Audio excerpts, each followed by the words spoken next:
Hello student, welcome to my YouTube channel Rohit academy. Student, आज हम इस वीडियो में आप लोगों को बताएंगे क्लास 10th का आप लोगों का सब्जेक्ट है मैथ, आप लोगों का सब्जेक्ट है आप लोगों का कक्षा 10 का विषय आप लोगों का गणित है। त्रैमासिक परीक्षा का पेपर है 2024-25 का आप लोगों का न्यू पेपर है, बिल्कुल वायरल पेपर है।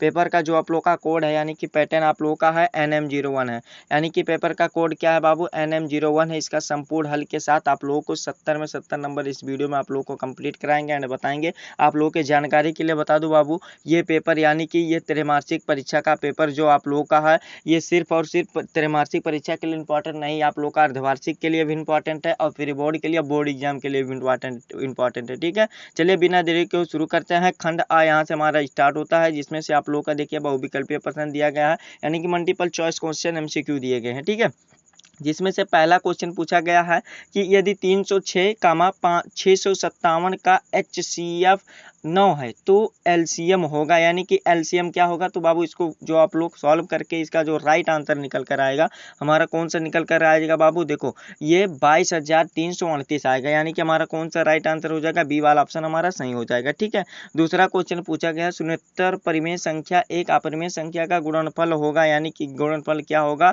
हमें ये बताना है इसमें। तो इसका जो राइट आंसर हो जाएगा बाबू सदैव अपरिमेय होता है, यानी कि क्या होता है, सदैव अपरिमेय होता है, यही बा वाला हमारा ऑप्शन सही हो जाएगा। फिर अगला क्वेश्चन दिया गया है कि किन्हीं दो धनात्मक पूर्णांकों ए और v के लिए होगा, यानी कि इस कंडीशन में क्या होगा, इस कौन सा फार्मूला लगाया जाएगा हमें ये बताना। तो इसका जो राइट आंसर हो जाएगा, इसका सही आंसर हमारा कौन सा, ए वाला हमारा ऑप्शन राइट हो जाएगा, यानी कि ए वाला हमारा सही हो जाएगा। ठीक है, फिर अगला क्वेश्चन देखिए क्या दिया गया, चौथा क्वेश्चन दिया गया निम्न में से कौन सा बहुपद है, यानी कि बहुपद कौन सा है जिसे, यानी कि बहुपद कौन सा है हमें ये बताना है। तो इसका जो सही आंसर हो जाएगा हमारा कौन सा, सा वाला ऑप्शन इसका राइट हो जाएगा, यही आप लोगों का बहुपद है, सी वाला ऑप्शन हमारा सही हो जाएगा इसका। ठीक है, 3x² - 3x + 1 ये बहुपद है। ठीक, फिर अगला क्वेश्चन 5 वाला दिया गया है एक द्विघात बहुपद जिसके शून्यांक 5 है और इसका क्या है 5 और -3 है, तो इस कंडीशन में क्या होगा।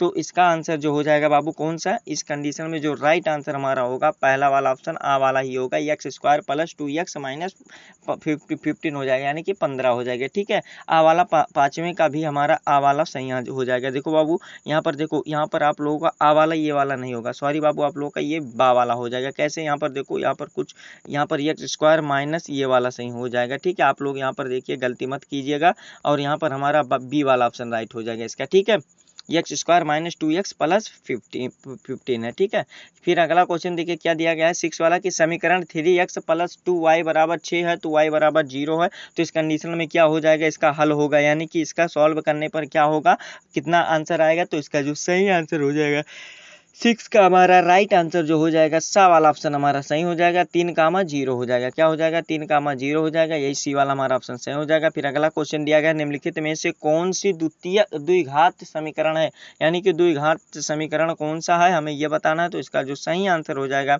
हमारा कौन सा राइट आंसर हो जाएगा बाबू, 7वें का राइट आंसर हमारा कौन सा हो जाएगा, डी वाला ऑप्शन राइट हो जाएगा। ठीक है, ये डी वाला ऑप्शन हमारा सही हो जाएगा। फिर अगला क्वेश्चन देखिए क्या दिया गया है यहाँ पर कि समांतर श्रेणी 3, 1, और 3, इतना के लिए सर्वांतर होगा। देखो बाबू आप लोगों को पेपर में लो क्वालिटी देखने को मिलेगा, कोई बात नहीं बाबू, आप लोगों को अच्छे तरीके से समझा देंगे, बस 2 ही 3 क्वेश्चन में दिक्कत होगा उसको बता दे रहे हैं। ठीक है, यहीं पर जो है वो है आगे आप लोग का क्लियर है। ठीक है, और ये आप लोग ध्यानपूर्वक से देखिएगा, अच्छे तरीके से समझिएगा, आप लोगों का यहीं से सभी पेपर में यहीं से पूछे जाएंगे और सभी के पेपर में। ठीक है, इसका सर्वांतर क्या हो जाएगा, 8वें का जो राइट आंसर हो जाएगा हमारा कौन सा सही आंसर हो जाएगा बाबू, सा वाला ऑप्शन राइट हो जाएगा, -2 होगा। ठीक है, -2 होगा, क्या हो जाएगा -2, यही राइट आंसर हो जाएगा। ठीक, फिर अगला क्वेश्चन पूछा गया है कि बिंदु क्या दिया गया है यहाँ पर देखिए कि बिंदु, इसका मूल बिंदु बताना है, यानी कि 6, 5 है तो इसका मूल बिंदु बताना है, क्या हो जाएगा। तो इसका जो राइट आंसर हो जाएगा कौन सा, 9वें का जो सही आंसर हो जाएगा बाबू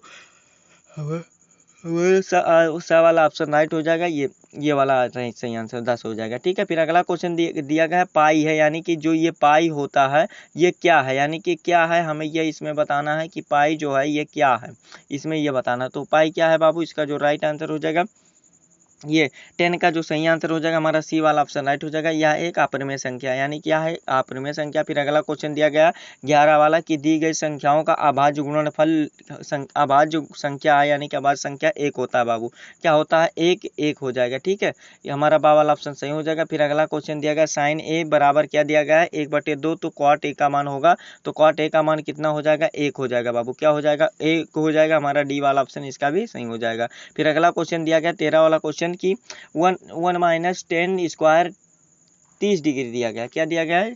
30 डिग्री दिया गया, 30 अंश, और अपान 1 प्लस 10 स्क्वायर 30 का मान होगा, यानी कि इसका मान क्या हो जाएगा? तो बाबू इसका जो सही आंसर हो जाएगा ये इसका जो हमारा 1/2 आएगी जाएगा। ठीक है, ये बा वाला हमारा ऑप्शन सही हो जाएगा। इसका जो 13 का राइट आंसर बा वाला हो जाएगा।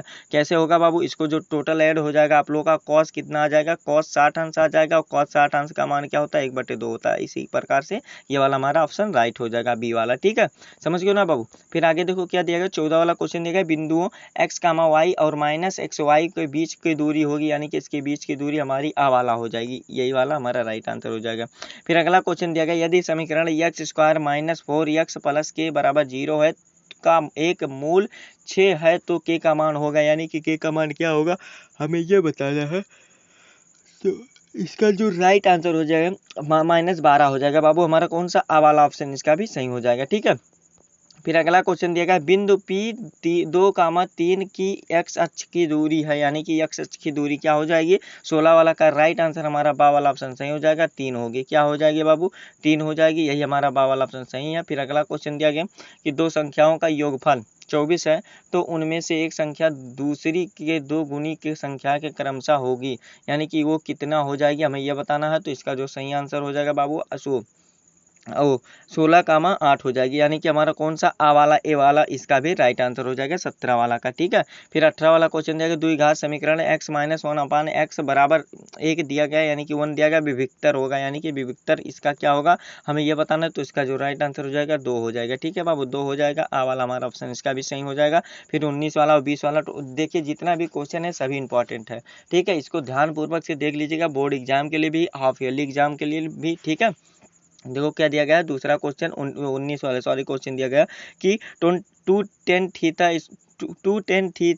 2tan स्क्वायर क्या दिया गया, सॉरी थीटा नहीं बाबू, 2tan स्क्वायर 45 और प्लस क्या दिया गया है कॉस स्क्वायर 30 दिया गया है, माइनस साइन स्क्वायर 30 का मान होगा, यानी कि इसका मान क्या हो जाएगा? इसका जो राइट आंसर हो जाएगा क्या हो जाएगा? 19 का सही आंसर हमारा सा हो जाएगा 2 होगा बाबू। क्या हो जाएगा? 2 हो जाएगा। ठीक है, यही सा वाला हमारा ऑप्शन इसका राइट हो जाएगा। ठीक, फिर अगला क्वेश्चन देखिए क्या दिया गया 20 वाला क्वेश्चन कि cos 60 और cos 30 माइनस साइन cos और साइन 30 का मान होगा, यानी कि इसका मान क्या होगा? तो इसका जो सही आंसर हो जाएगा बाबू 1 होगा। क्या हो जाएगा? 1 हो जाएगा। यही हमारा राइट आंसर हो जाएगा। तो इस प्रकार से आप लोग का 20 नंबर होगा वेल कंप्लीट। आगे भी कंप्लीट करेंगे, बस वीडियो के अंत तक बने रहिएगा। खंड बा यहाँ से हमारा स्टार्ट होता है, यानी कि स्टार्ट होता है, जिसमें से वर्णनात्मक प्रश्न दिए गए, और इसमें से देखिए पहला क्वेश्चन दिया गया सभी भाग को हल करना है, यानी कि इस पहला क्वेश्चन में सभी भाग को हल करना। का वाला क्वेश्चन दिया गया 140 को अभाज्य गुणनखंडों के गुणनफल के रूप में व्यक्त कीजिए। 2 नंबर का क्वेश्चन है। तो इसको देखिए जितना क्वेश्चन बता रहे हैं बाबू सभी को रफली कॉपी में आप नोट करके इसको सॉल्व करके ही पेपर देने जाइएगा। ठीक है, कोई भी पेपर देने जाइएगा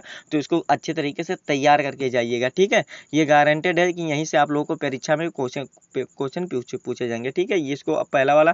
फिर दूसरा क्वेश्चन खा वाला दिया गया है कि देखिए बताना हमारा काम है, कंप्लीट करना आप लोगों का काम है। खा वाला दिया गया एक द्विघात बहुपद ज्ञात कीजिए जिसके शून्यांकों का योग तथा गुणनफल क्रमशः -3 और 2 है, और इसका 2 नंबर का क्वेश्चन है। तो ये वाला भी अच्छे तरीके से आप लोग तैयार कर लीजिएगा। गा वाला क्वेश्चन दिया गया दो संख्याओं का योग फल 19 है तथा उनका अंतर 7 है तो संख्याएं ज्ञात कीजिए। 2 नंबर का क्वेश्चन ये वाला भी कर लीजिएगा। और यहाँ पर देखिए क्या यहाँ पर क्या दिया गया है, इसके बराबर 3 समीकरण x स्क्वायर, फिर क्या दिया गया है कि -5x का हल होगा, यानी कि इसका हल क्या होगा? 2 नंबर का क्वेश्चन है। घा वाला इसको भी अच्छे तरीके से तैयार कर लीजिएगा। फिर अगला क्वेश्चन दिया गया किसी समांतर श्रेणी का n वां पद आप लोगों को 2n-1 है तो उसका 7वां पद ज्ञात कीजिए, यानी कि उसका 7वां पद ज्ञात करना। देखिए जितना भी क्वेश्चन बता रहे हैं सभी आसान है, 2-2 3-3 लाइन में आंसर आ जाएगा, इसको अच्छे तरीके से सॉल्व कर लीजिएगा।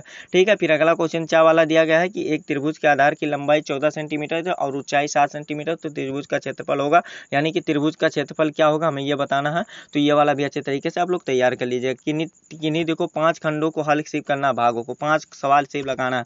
देखो चाहे आप लोग इसका त्रिभुज बनता है, किस प्रकार का त्रिभुज बनता है, 4 नंबर का क्वेश्चन ये वाला चाहे आप करिए, चाहे आप लोग को सिद्ध कीजिए, यानी कि आप लोग को अगर ये इतना पढ़ाया गया तो ये वाला भी कर सकते हैं। समबाहु त्रिभुज है 4 नंबर का, दर्शाइए कि ये वाला अपरमेय संख्या, तो ये वाला भी कर सकते हैं। फिर घा वाला भी कर सकते हैं, बहुपद ये x square 2 plus 2 x square minus x minus 2 है, तो एक शून्यांक -2 है, तो शून्यांक ज्ञात कीजिए, 4 नंबर का क्वेश्चन है। फिर के का मान ज्ञात कर सकते हैं आप लोग का, इसका आंसर लगभग 7 वात आ जाएगा। ठीक है, ये वाला अद्वितीय हल होगा। फिर चा वाला में माने यानी कि 5 ही सवाल को लगाना है आप लोगों को। देखिए 6 क्वेश्चन दिए गए हैं, ऐसी 2 संख्याएं ज्ञात कीजिए जिनका योग क्या है 27 हो, तो उनका गुणनफल 182 है, तो आप लोग को ये वाला भी कर लीजिएगा। 4 नंबर वेल कंप्लीट हो जाएगा। 6 नंबर का क्वेश्चन दीर्घोत्तरीय क्वेश्चन यहाँ से स्टार्ट होता है, जिसमें से आप लोगों का देखिए क्या निम्नलिखित समीकरण को हल करना। समीकरण आप लोगों को दिया गया है, अगर आप लोगों को दिखाई नहीं दे रहा होगा तो क्वालिटी को हाई कर लीजिएगा, दिखाई देगा क्लियर। ठीक है, अथवा करके इसमें दिया जाएगा, आप लोगों के लिए ऑफर दिया जाएगा। अगर आपको ऑफर वाला नहीं आ रहा तो ये वाला भी कर सकते हैं कि किसी एपी के तीसरे और 7वें पदों का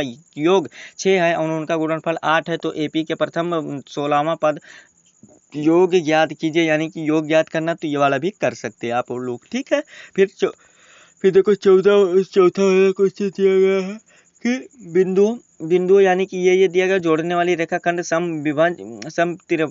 समविभाजित करने वाली के आप लोगों को निर्देशांक ज्ञात करना है। इसमें बिंदुओं को निर्देशांक 6 नंबर का क्वेश्चन है। अथवा करके भी दिया गया है कि सिद्ध कीजिए √5 एक अपरमेय संख्या। देखो बाबू जितना क्वेश्चन बता रहे हैं सभी बोर्ड एग्जाम के लिए इंपॉर्टेंट है, प्री बोर्ड एग्जाम के लिए, हाफ ईयरली एग्जाम के लिए और त्रैमासिक परीक्षा के लिए तो इंपॉर्टेंट है ये। ठीक है, फिर देखो बहुमंजिला वाला ये वाला जितना भी क्वेश्चन बता रहे सभी बोर्ड एग्जाम में पूछे जाते हैं। ठीक है, बहुमंजिला यानी कि ये आप लोगों का कहाँ से लिया गया जानते हो, त्रिकोणमिति के अनुपात से आप लोगों को लिया गया है, तो ये वाला भी आप लोग कर सकते हैं। ठीक है, 6 नंबर ये बेल कंप्लीट हो जाएगा।